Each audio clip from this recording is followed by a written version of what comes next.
and I'm really looking at all of the ways that blockchain influences smart cities and has the potential to make them better. Currently I work with Bearing Waters Group, and we're working with various blockchains, some of the fastest blockchains out there, including Solana, and storage solutions like Arweave. And these solutions are really very perfect for the application of smart cities, and I would like to talk about that some more.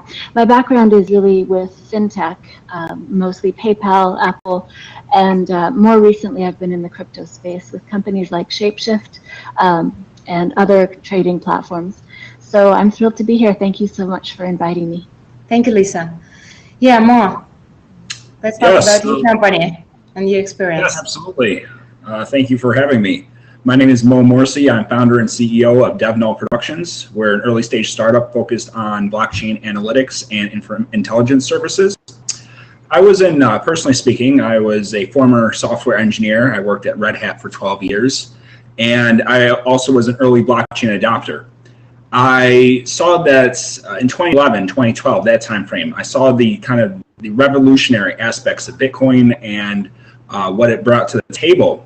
Now, here we are 8 years later in the midst of a pandemic world with many individuals working from remotely, all sorts of microservices, micropayments with the Internet of Things, the Internet of Value. I feel that blockchain is going to be next to this ever-evolving world. So I'm really eager to discuss these with all of you on this panel and everyone who's watching. Thanks for having me. Thank you so much. Yeah, and Vani.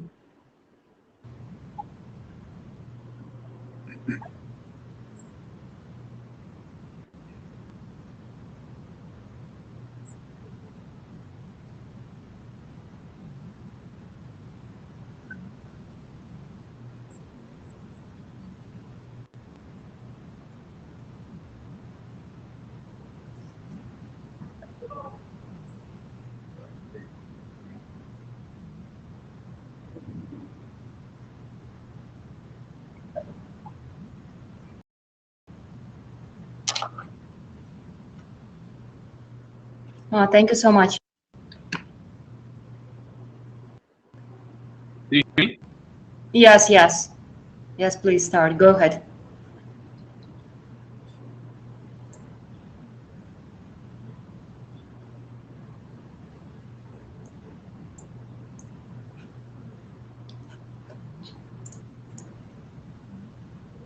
Yeah. Introduce yourself. My name is Dylan Peterson.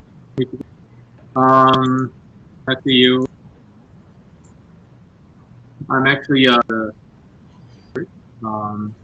actually running the three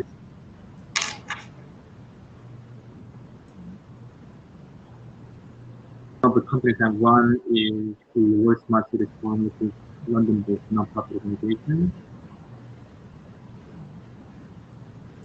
We will be a leadership of the central government. I'm just having a little trouble hearing you. Yeah. Do you hear me or? Yeah. Right now it's more better. Okay. I don't know why, because just all of a sudden the computer just crashed when I had to open with this platform. Wow. Sorry for that. Yeah, so and we just entered some wrong button or something. So should I just keep going? Yeah. In New York, which is the Smart City Funding fundraising company, and also the FCNT is one of the largest European open tech cluster based in London. We have nurtured more than 300 startups in the past 5 years. We have to help the 13 million by now. And personally, I was the National Smart City Master Planner in South Korea, and currently I'm actually master planning 7 different countries at the moment. One of them is in Vietnam, Ukraine, and Brazil, and London, and US at the moment. So I hope to share the whole insight and experience with you guys today. And thank you.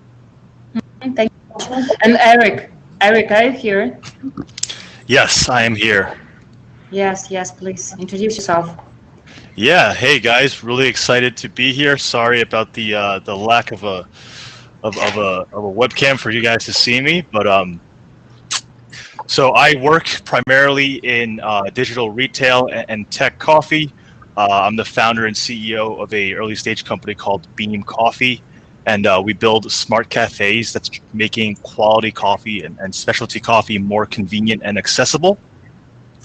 But our vision really is to build this connected coffee experience where everyone is on their phone these days. A lot of different places to get coffee, but we want to make sure that no matter where people are going and where people are, that they can order their coffee from anywhere, try out different roasters as well, and be able to pick up at any Beam Smart Cafe location.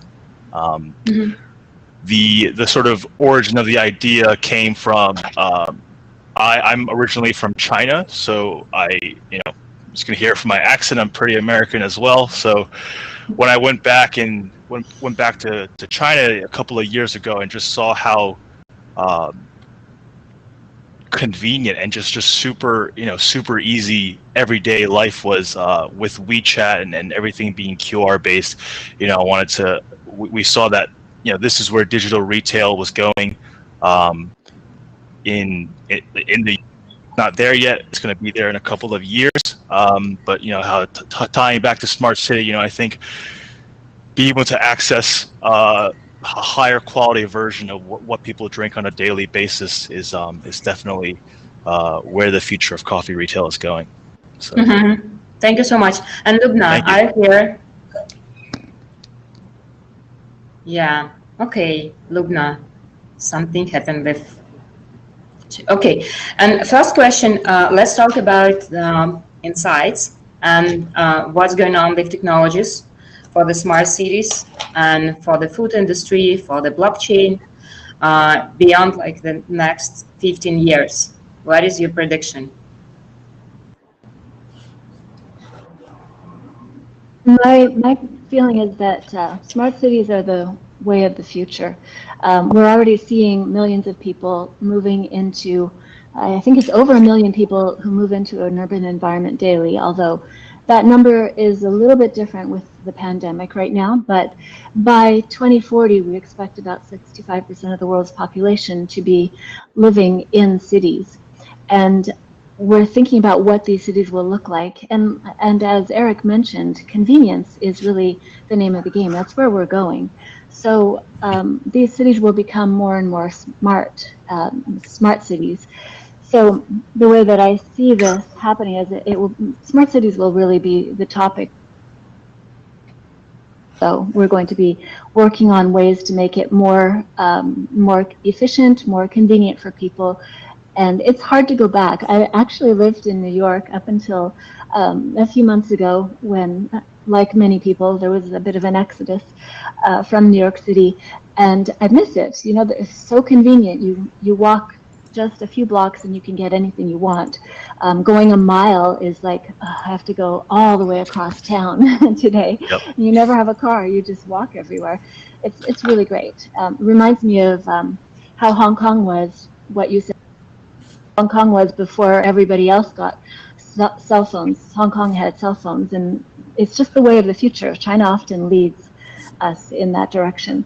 So I really see smart cities being the central topic for most technology over the next decade. Okay. Mo, you should be actually next. What do you think? What is your predictions? Yeah. Let me get off the crystal ball. This world is undoubtedly more interconnected. Right now I live in New York City, and the convenience is unparalleled. can, if one doesn't want to, one doesn't have to leave their house. Now, I don't advise that, but you know, from food delivery services to you know, Amazon, being able to get anything that you want, it is an incredibly convenient world. Likewise, it's also an incredibly interconnected world. You know, we have integrations with all sorts of applications and use cases that can lead to some concerns when it comes to privacy and data security and all of that. But these are things that technology will have to address amongst other scenarios. So I agree. I don't think we can put the genie back in the bottle when it comes to the evolution of these technologies.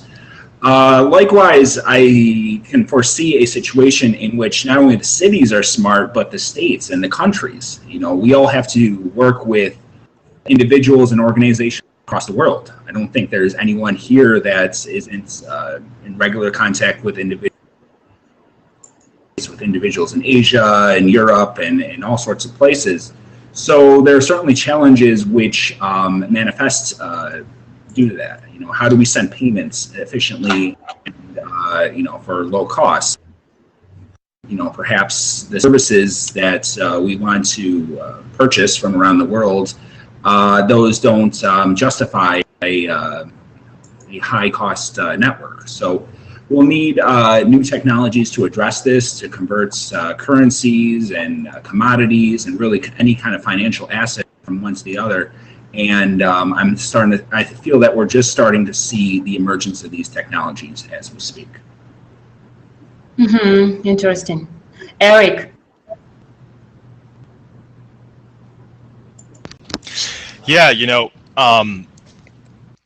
just looking, really, I looked more to China, especially right now, where the U.S. is sort of, you know, not a lot of things are happening, especially, you know, in New York City, where a lot of things are just, progress is being stopped, but China really is steaming ahead since they've gotten a lot of the COVID restrictions out of the way. But, you know,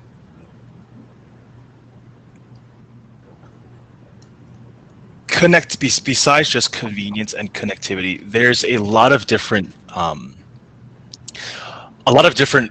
companies emerging that are sort of trying to connect different ecosystems. So you know, like Hello Alfred is more than just a sort of a tool for residential property managers to communicate with their residents, with people who live in the city. It's bringing experiences, bringing different ways of connecting with brands, different ways of connecting with other people into this as well. And you know, the smarter the city gets, the more technology is involved. There's this sort of there's a level of connection that can sort of happen. There's a level of connection that will disappear, and you know, it's a fine balance of finding it's a balance of those two things. But also, like, you know, with Beam, we're bringing coffee through a contactless channel, but a part of the connection disappears with the barista themselves. And that's sort of the way that I see it, and that's really what we're seeing in China as well with Luckin Coffee, with sort of delivery service, all of those things, all of those convenience and accessibility factors that are coming into place.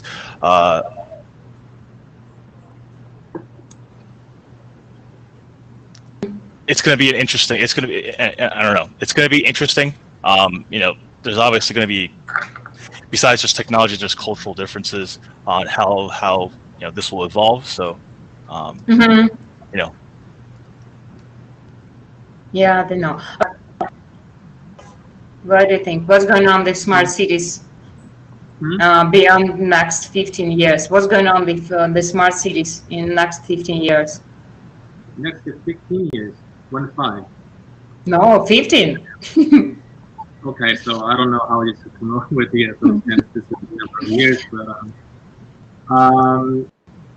Okay, so mostly the smart city agenda, like initiatives by the municipalities and central governments, they actually plan for about 10 years, up to 30 years between them. But you should be really careful about the current situation with COVID-19 and also the responses to the government and also their accessible resources, including the financial, the resources and human resources, and even their manifesto to become the leadership. So everything is really sophisticated to make a kind of very distant decision making in terms of the building of the smart city initiatives in everywhere. 95% of the world's cities, they have much money. That's for sure, and that's why they have to just raise funds from the higher government and also the international innovation. The thing is, most of the cities around the world at the moment, they suffer from the disconnectivity based on the COVID-19 at the moment, right now. So 15 years is actually too much vague. I think that most of the smart city initiatives I'm actually working on right now is between 3 years and 7 years. So that's the target now.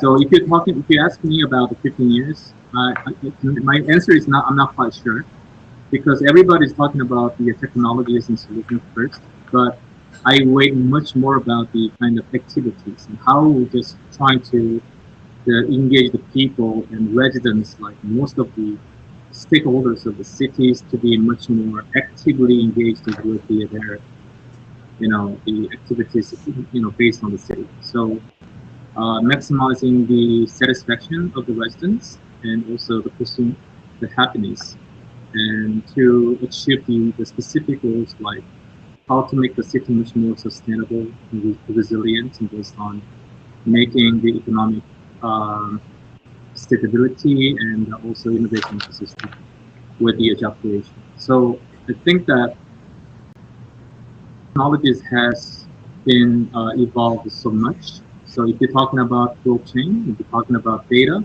so blockchain and data is a basic concept, and we can also apply those concept into the specific level of the technology. So we're talking about 5G telecommunication at the moment, but I already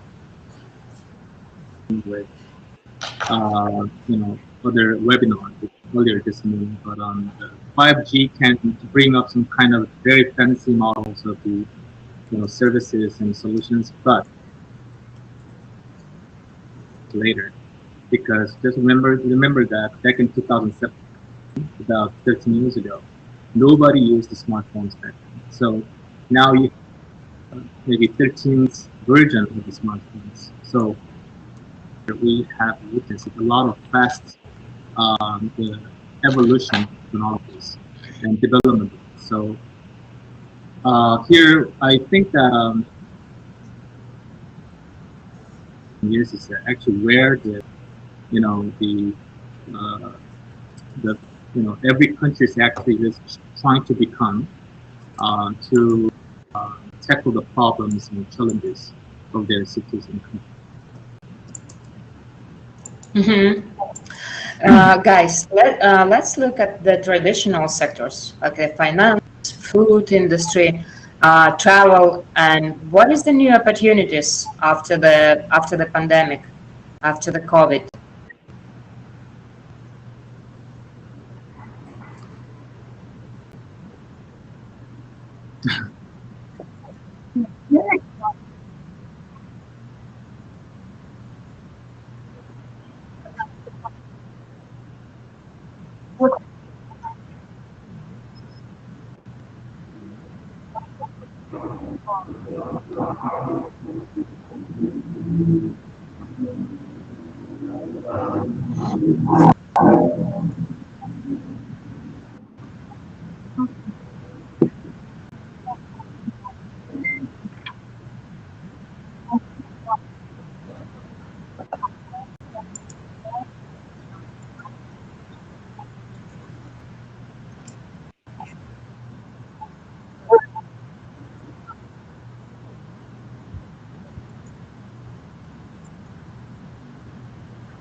And right now, we have a big problem in blockchain in that generating so much data that has to be permanently stored is not feasible with our current storage solutions, with AWS, with all of these things that need to be paid for.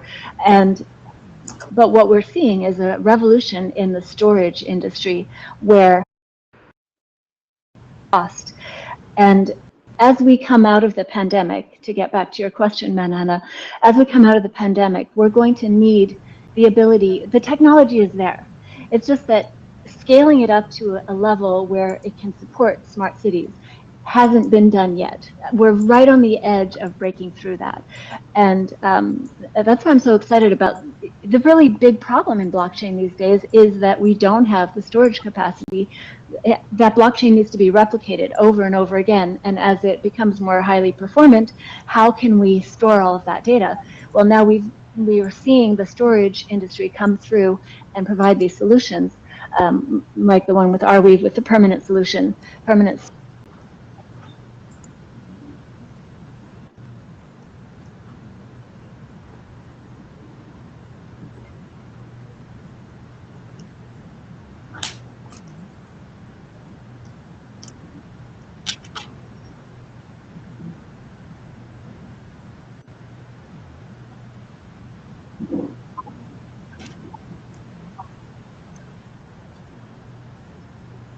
Have the ability to solve these real world problems.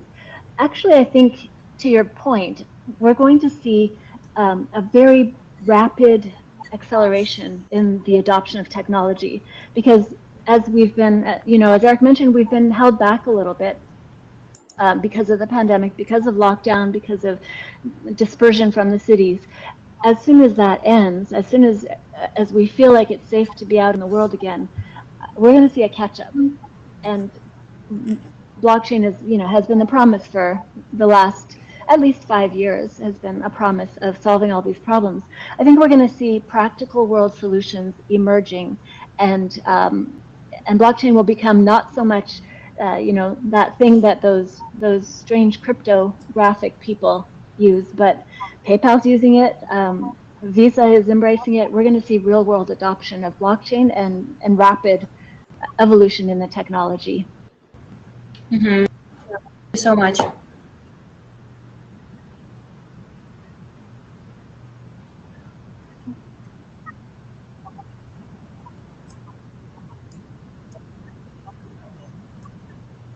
Mm-hmm.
So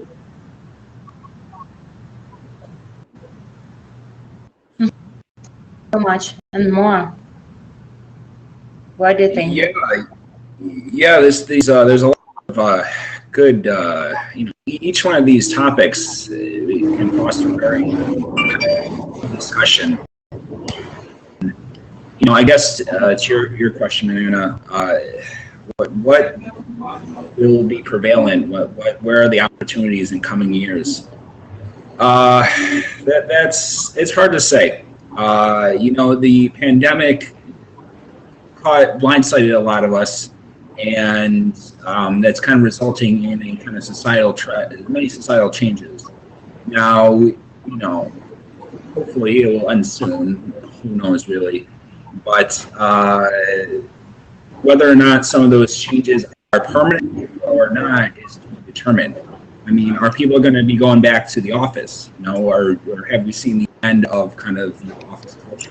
Of course, there are exceptions, and you have to, but will the majority of the in the future? And what's that look to corporate real estate, when it comes to commuting time and costs? I mean, that could really change a lot of landscape. Going back to blockchain, blockchain emerged in white paper in 2009, his or her their white paper in 2009, and it's there's a lot of theories out there as to the reason that came out then and who that was. Some say that it was in response to the financial crisis, which 2008, the subprime crisis, and all of that. So there are many macro and microeconomic factors that we're in the midst of, and whether these continue, obviously the pandemic has affected all this, but again, it's very hard to say if these trends are going to continue after the vaccine and the light at the end of the tunnel, or what the outlook is as far as global trade, as far as how our everyday lives, how we purchase things, and everything as well. So I guess to summarize, I can't exactly answer that question. I would see certain trends. I do see the digitalization of assets continuing. I really think that everything is going digital, whether we like it or not. I do see 3D printing becoming more and more prevalent, and all sorts of technologies emerging on that front. That certainly plays into the Internet of Things, Internet of Value, and there's going to be all sorts of trends which we have yet to see emerge. It's more exciting than ever, and buckle up. Yes, thank you so much. And Peter? Well, in the meantime, my computer crashed several times, and I just missed that part of your question again. Yeah, they talk about the opportunities for the traditional sectors like finance after the pandemic. Okay, so for example, we are actually setting the Hanoi and Kiev smart cities in each about $1 billion to $2 billion as a budget. And each one is actually in trouble to making the right schedule, because the investment here in the New York, in London, Singapore, they actually just the same thing. They just locked down. They're not actually making a decision this year, so everything's actually pushed a bit, like 7 months. So basically, Hanoi Smart City, I actually make it official with the Hanoi City government, with the mayor, a couple of weeks ago. The thing is, it was supposed to be done about 8 months ago. So everybody, I don't know, is everybody thinking about the pandemic, but I assume that this pandemic goes at least 2 years. So Even though vaccinations and treatments, I have some kind of a pessimistic view on this kind of thing because I know a lot of pharmaceutical companies, they actually just release the vaccinations and everywhere. The thing is, if we actually learn from the Spanish flu 100 years ago, less than 10 years, so about 50 million people died in the first 3 years, and unofficially, I think the 100 million people died eventually around the world. So it took about 10 years, but we cannot judge because that was 1 century ago, and now we actually have a different stage. The thing is, we're talking about COVID-19. We just worry about the COVID-21 or 22 or another mutation is coming out. And also, in terms of investment in biotechnologies, it normally takes about 7 years to achieve the ROIs.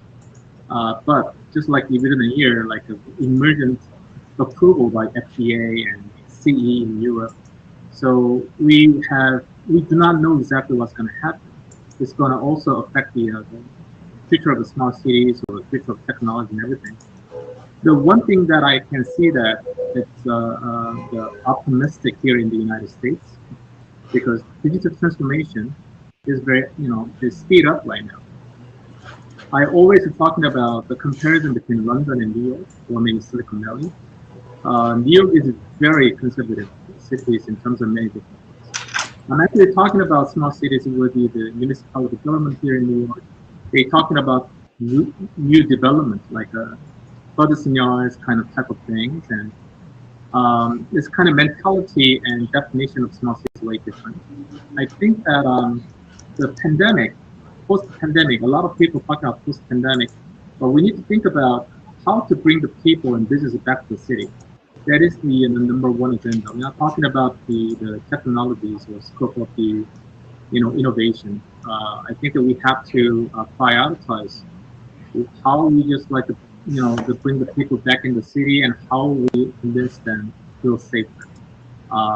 It's not about destination. It could be maybe different aspects we can actually bring in the city. So what I can say, I think probably maybe at this moment, we're still in the middle of a pandemic. We need to think about how to just maintain the stability, economic stability of the cities, and also the making all the small businesses like safer, or maybe save them, something like that. Mm-hmm. Yeah, thank you so much, Eric. You're asked. Yes, I am here.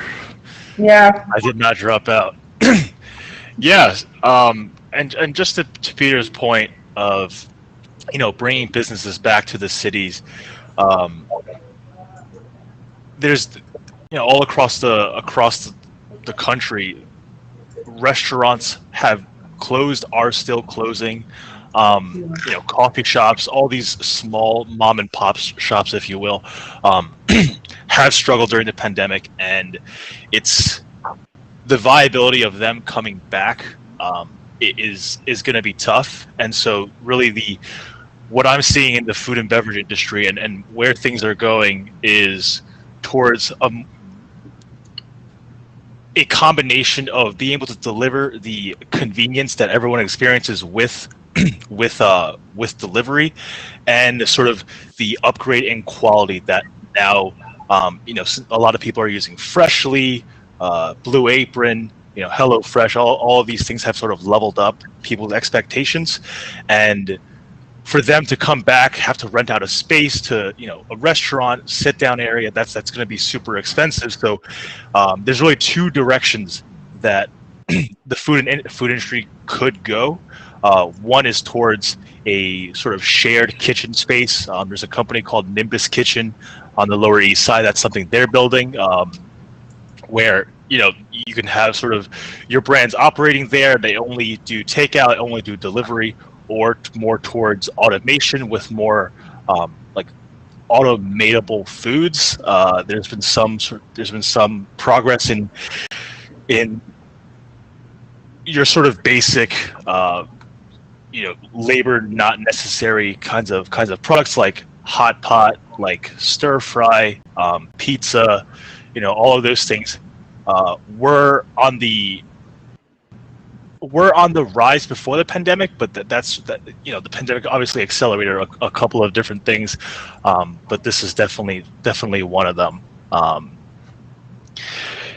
And obviously that's very costly for these businesses to come back to actually bring on these robotic help. So that's really can't really predict the future here as to where the food industry will go. Like Mo said, is office culture going to come back? Are people going to be working more from home? Where are they working? What does the sort of hybrid workspace look like? That is also intertwined with this as well. Thank you. And actually we have no guests, but okay. And last question, guys. And what are the best short-term investment opportunities for the smart cities and for the new technologies like a blockchain, and something new for the food industry and impact investment too? What do you think? In my startup. Same answer.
Oh, thank you so much. Lisa, what do you think?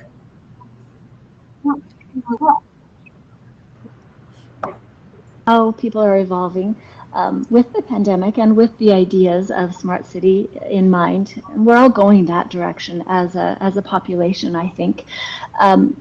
We're having much greater involvement in virtual activities. So our lives are becoming more online. And the one industry that's growing by leaps and bounds is esports and gaming. It already was growing by leaps and bounds, but it now with the forced isolation, people are looking for that experience, and the experience can be found through being online in an immersive experience, in an immersive environment with other people. So it becomes the social. I think everybody's playing games. I think even grandparents are playing games these days. They might not be the first-person shooter, but they're building cities. Some of those games are becoming much more prevalent. So I do have a particular lens, and in fintech, if you take fintech lens and look at the gaming industry, what is weak about the gaming industry? And it's payments. Payments are not very well defined yet. Some of the, the tournaments, the Fortnite tournaments, one tournament that happened over 3 years ago still hasn't distributed all of its prize money because it's so complicated, right? It's taking the world and shrinking it into one small global city when we look at games and competitions that accept people from all over the world. So there's a lot of jurisdictional boundaries to figure out when you want to send payments. So there's a lot of problems there in the payments industry. And payments, hugely profitable industry. I can tell you that I consult with investment bankers, and the topic they most want to talk about is payments. What's happening with payments in the future now? This kind of payment, that kind of payment. It's very interesting to investors. So I would say that finding an opportunity where payments are being developed to serve the online world, especially in my case, I'm thinking about esports and online gaming, is definitely a short-term profitable investment opportunity. Much. Peter, on your side, Okay. what is your advice for investors? Well, investors not actually active at the moment. I know very well. Definitely, in the short term, everybody can make money is from PPE. That's for sure at the moment. During pandemic and post-pandemic, I think a lot of the healthcare, industries, they actually just are very bullish in terms of the expansion of their businesses and working closely with the state government and city government. And because a lot of stimulus, on those kind of protections against the COVID-19 now at the moment. Besides that, in terms of the smart city itself, I think that cloud, big data, and sensors and AI, I think that will be kind of midterm and short-term future be one of the best. I'm actually specifically looking for the cloud services at the moment, like the DOS and SaaS and PaaS and IaaS, and I think these, the components of the cloud will be a highly cutthroat competitions in the next few years to working together with the e-commerce or one of the major enterprises together. I think that will be the one because specifically we are actually working on the smart city platforms in 7 different spots at the moment. Eventually, we have to just how to gather the public data and private data and let the innovative companies or tech companies can utilize those kind of data collectively. So that will be the one that we're actually looking for. And another thing is based on the geographic locations of the I'm talking about the payment system. The payment can be a little bit different. It depends on the cities, right? For example, in Vietnam, the population is 100 million people, and 70% of the population is like age of younger than 35 years. It's very young country, and only 5% of the population they use a credit card. 95% they don't use the credit card, cash or digital payments. So still, it's a huge opportunity to we develop something like a kind of payment system and remittance services, and also authentications. So it depends on the local regulations on that. I think that the fintech could be any kind of the fintech, including payment system, could be one of the big opportunities to, expect the high ROIs investment in these kind of countries. And U.S., I think maybe New York and London, for example, we are actually in the middle of building up the top tech hub in New York City. So in the meantime, we actually almost like closed the deal with one of the landlords of the commercial buildings, and at the last minute, coronavirus just happened. So it's kind of really lucky for me because we didn't sign the contract. And the thing is, a lot of the landlords of the commercial buildings, they actually lose. far as I know, even urban tech hub run by the city government here in New York City, only 2%, 3% of the startup they show in the office. And I don't think this kind of business is like a physical business to invite the startups and tech companies into the sharing offices. They have to rethink about it, from the scratch. That actually going to be big problems for the building owners.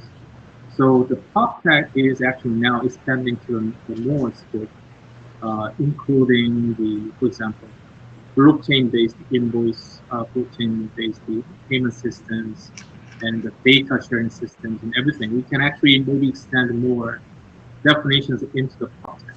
I think that if New York City fails to invite the small businesses or startups and companies into the city, the real estate business will be actually collapsed. I know Donald Trump and Kushner has a lot of properties here in New York City, but they're not going to come back if everything back is there to normal. So that's what I'm saying. I think maybe AI, big data, and IoT cloud services, that will be definitely short-term mission, potentially workable in terms of business investment. Thank you so much, Eric. Hey, yeah, so, We still invest in coffee. Beam and coffee, 2/3 of Americans drink coffee every day, but moving beyond that, because I'm not here to shill Beam. Something that everyone drinks every day is water, and there's obviously water shortages are pretty widespread now. Clean drinking water it just became a traded commodity on Wall Street this week. So it's a big issue, and over the last 50 years, water consumption has tripled.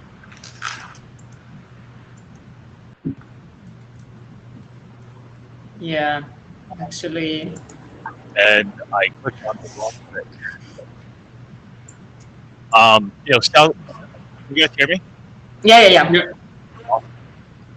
You got cut when it said it was tripled.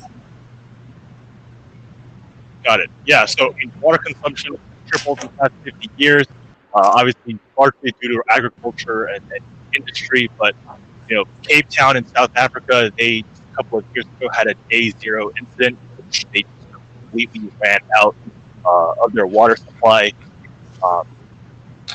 Desalination, that's obviously an existing technology, but that really works the best near a coast. And while there's a lot of cities that are situated like this, there's another 50% of the world not seawater or brackish water to source from.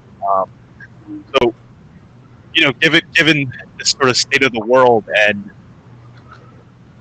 if you want to call it a long-term, if you want to call it a short-term investment, it's an investment in Earth. It's an investment in our species to continue to have clean drinking water 20, 40, 50 years from now. Our cities can be as smart as they can be, but if we don't have clean drinking water, that's a whole other problem. And in fact, I think it was by 2030, 2035, global demand for drinking water is going to exceed supply. So there's a new technology that's I think been left out of conversation, but really is widely applicable, is a technology called atmospheric water generators. So think take humidity from the air, process that, turn it into water, process that, remineralization, make it into your common drinking water. That's one of the new emerging technologies. There's a couple of companies around the world that do this. I'm most familiar with one in China called S&D Technologies. Yeah, thank you so much. And more. Last person. Oh, okay. Last but not least, I hope. Yes, I can summarize this. What is the advice for the investors? Yeah. Of course. Everyone brings up great points. I really agree with the commodities, play. I should preface this with, famous Twitter hashtag not financial advice, right? The problem is everyone is in a different, we're all in different parts of the journey, stops on the journey as far as our investments, our investment portfolio, how much liquid assets we have, where we are at life, families, other responsibilities. So it's really hard to give a broad general statement. A young individual that's out of college or something like that may want to invest their capital in self-development, building the skills and the growth to be able to address these problems themselves and to lead the companies of the future. Others who are middle age or later on in life may want to look differently. But as far as concrete things, I really like commodities, things for the human needs. Look at what happened when the pandemic hit. If we could invest in toilet paper, you would have been a millionaire. But the store shelves were empty, and food and those are going to be big sectors in the future. The electricity and energy to drive all these blockchains and to drive the Internet of Things and the electric vehicles, those are just going to be becoming more and more in high demand in coming years. Lisa brought up a great point about esports.